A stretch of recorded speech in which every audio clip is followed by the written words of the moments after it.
Ladies and gentlemen, it's a great day.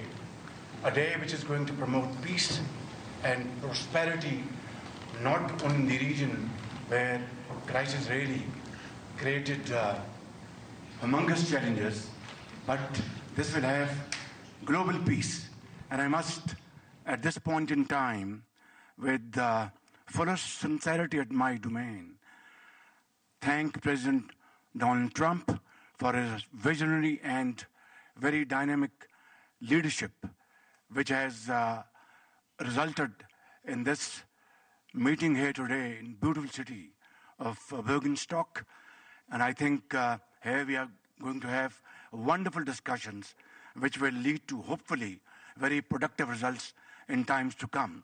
I'd like to thank Vice President J.D. Vance for his very able leadership, leading the United States team, and my very dear brother, Prime Minister of Qatar. He's like a very real and dear brother. And of course, Field Marshal Sayyid Asim Munir, his outstanding role, very consistent, and he showed huge amount of perseverance and patience. And I think together, all these efforts have culminated here in this wonderful Bergen. And it's really very wonderful to be here.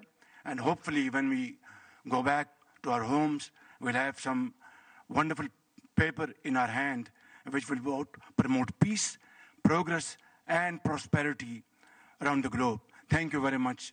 Thank you. Vice President, would like to say a few words? Thank you, Prime Minister. Wonderful.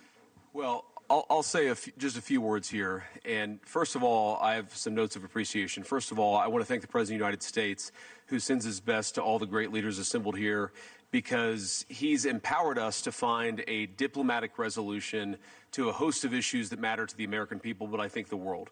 The opening of the Strait of Hormuz, the ending of the Iranian nuclear program, all of these things have already been accomplished. The question before us now is how much more can we accomplish together? Can we turn over a new leaf? Can we change relations in the Middle East permanently? Or do we go back to doing things the old way, which is not our preference, but is certainly very much something that can happen. I have a few other notes of appreciation. First of all, to the Prime Minister of Pakistan. A dear friend of the President's, a dear friend of mine, a guy who has been, with his leadership and his very careful and skilled negotiation, has got us to this point. To his Field Marshal in Pakistan, Asim Munir, I will say that since Field Marshal Munir welcomed us with the Prime Minister in Islamabad, I have joked that I have two very, very important people in my life, an Indian and a Pakistani. The Indian is my wife, and the Pakistani is Field Marshal Munir. And I've probably talked to Field Marshal Munir more than I've talked to anybody else over the last 3 months. We would not be here without his statesmanship. He is, of course, a great military leader, but I think he's shown himself to be a great diplomat. And, of course, who's an amazing friend of the United States of America, but has been also an important part of getting us to this point. I think it's important for the American people, but people all over the world to appreciate that what's brought us to this moment is the President's leadership and the President's willingness to see a Middle East that is much different 10 years from now than it was 10 years ago. And what we're trying to accomplish here is something very simple. Through diplomacy, through working together to transform the Middle East, where Iran and the Gulf have been at war with each other, or at least have had very unfriendly relations, where Iran has been a driver of regional instability. Now we see a future where everybody can work together to promote peace and prosperity for everyone. What we have already seen back home in the United States is lower gas prices. We've seen the free flow of oil and gas. We've seen peace. And now we're trying to build on that to see if we can build something even better and more sustainable for the future. This is a historic meeting. Never before, outside of Islamabad and here, so outside the last few months, never before has the Iranian and American leadership met at such a high level.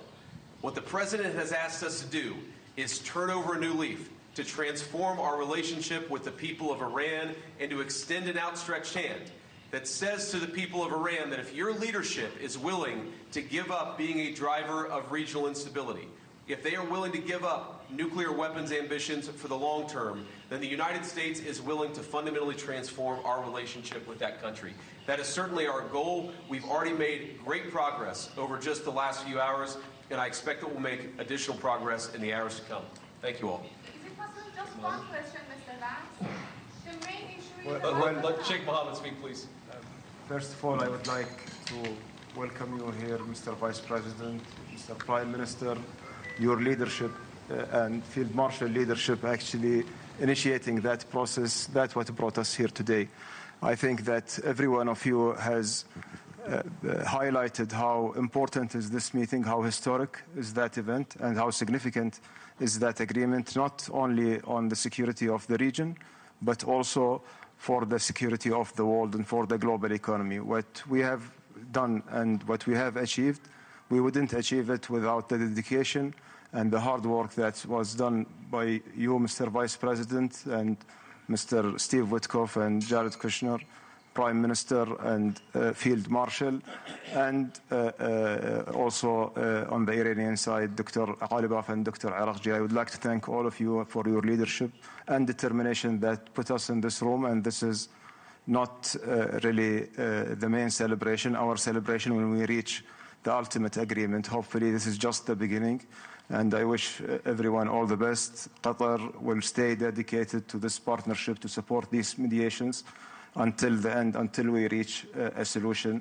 We will always be a partner in bringing more peace, prosperity, and hopefully better future for our region. Thank you very much. Thanks, Sheikh. So guys, we'll take just a couple of questions, and then we're going to have to kick out the media and get started with the hard work. Go ahead. Vice President, thank you. Do you have a message for Prime Minister Netanyahu with regards to Israel's military operations in Lebanon? Well, first of all, we've seen great progress over the last just couple of days in ensuring that the ceasefire holds in Lebanon. These things are always a little bit messy. If you go back to how much was happening 3 months ago and compare it to 3 weeks ago, great progress has been made. If you go back to 3 weeks ago to 3 days ago, additional progress has been made. The president has committed us to see a full regional ceasefire. We found great partners in working with the Qataris, the Pakistanis, our friends in Israel. We're all working towards regional peace. There, of course, are going to be sometimes disagreements about precisely how to get there, but I actually feel great about where we are in Lebanon. There's still some additional wood to chop, but we're going to keep on working at it. You had a question over here. Are you ready to stop genocide in Lebanon? As you know, your alignment, Israel, has something like genocide in Lebanon. The main issue is stopping this. Well, ma'am, I think that the President of the United States and the United States of America have done more to stop the conflict in Lebanon than any government anywhere in the world over the last few months, and we're going to keep on working towards it. As I think a lot of you appreciate, peace is never easy. Peace always requires a little bit of work. It always requires a little bit of give and take. But the President of the United States is committed not just to peace between the United States and Iran. The president is committed to a regional peace, which is why we're here working so hard to settle our issues. The one last comment I want to make is what today really represents is the beginning of a technical negotiation that's not going to solve every disagreement, but is going to allow us to sit together as teams for the first time really in history to figure out what matters most to the respective parties, to settle those issues, to solve those issues, and get to a better tomorrow. The reason why the political leadership of the respective countries is here is because we wanted to, first of all, set up the structure for these technical negotiations, and second of all, make sure that our teams have our full support and know they can always call on us to break through any barriers. We got a lot of work to do. We're excited to do it. Thank you all for being here. Thank you for watching. Subscribe below and download our NewsNation app right now on your phone, and you will get fact-based, unbiased news for all Americans.